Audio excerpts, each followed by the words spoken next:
Alors, moi, tout d'abord, je vais replacer ma société. Donc, d'Everywhere, on est une PME, donc on est dans la brique technologique que Madame Carrero ou encore vous-même mettiez en avant. Donc, on répond à des besoins.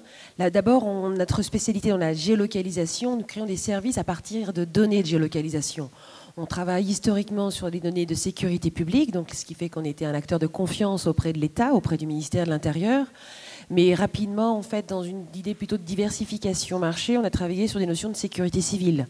Tout d'abord, on a bénéficié de fonds européens car il y avait des besoins de l'Europe pour comment s'adapter en cas de crise dans la communication avec ces nouveaux outils qui sont les réseaux sociaux, la mobilité, et en faire du smartphone qu'on a tous en main, bien sûr qui ne sont pas toujours sécurisés, mais que le citoyen a toujours avec lui un lien de confiance entre le citoyen et les autorités.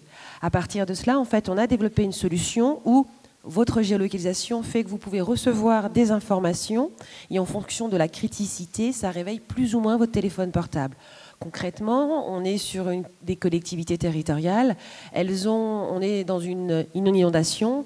Il y a des zones inondables où la ville, d'abord, fait plutôt de l'information préventive. Donc, à travers le smartphone, le citoyen peut chercher à savoir s'il est dans une zone à risque et savoir quel est le bon comportement adapté.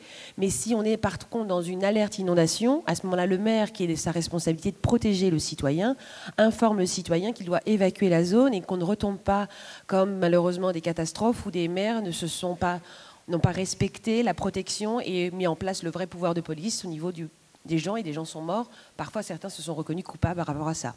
Nous, on est une technologie qu'on met à disposition de collectivités territoriales.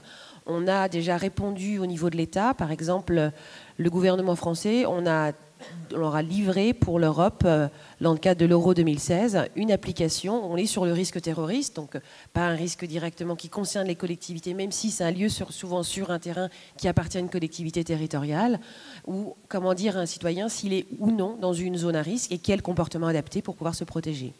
L'idée vraiment est de faire du téléphone portable un outil de confiance. Donc, dans la géolocalisation, on a cette alerte descendante et parfois on travaille sur de l'alerte remontante aussi, c'est-à-dire l'urgence.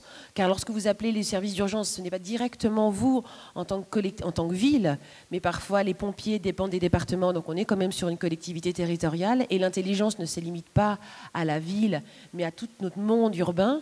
Et l'idée, c'est que en direct, vous partagez votre géolocalisation, car parfois vous savez où vous êtes et parfois vous ne savez pas où vous êtes, mais la technologie le sait. Et en même temps, vous pouvez envoyer des informations pour qualifier une situation.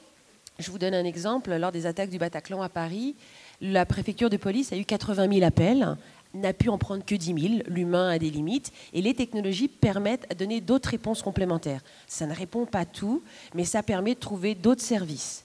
Et donc là, on peut qualifier non saturé. La personne peut envoyer des chats, des photos qui sont sécurisées. Voilà.